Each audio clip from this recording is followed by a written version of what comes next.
one of the questions even came before you had talked about how you balance life and family, and this came from one of our online students somewhere in the ether, who said, well, that's interesting for a venture capitalist to be able to balance children, life, and family. Would you expect your entrepreneurs to be able to do the same? What a tough question. They get harder.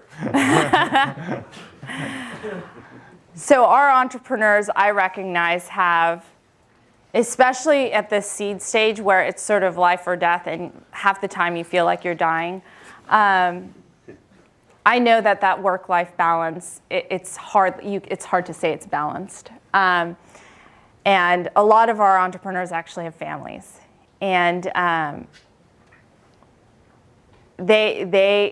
think it's a struggle. But that's why you also have to be so passionate, you have to believe so much that that you think it's worth it in the end. And I think this is true of any job, right? Any job that you have, I tell this to my students all the time, when you leave the door to go to work, if you have a family,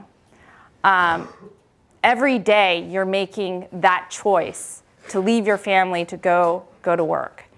And if you don't believe that it's worth it, you're going to have a crisis of conscience at some point. And the beauty is that the entrepreneurs that I'm working with today really believe that they're onto something. And I know that some of them are women, they're mothers, and some of them are men who are fathers, and a lot of them are married with wives and husbands. And I think it's always a struggle to balance it.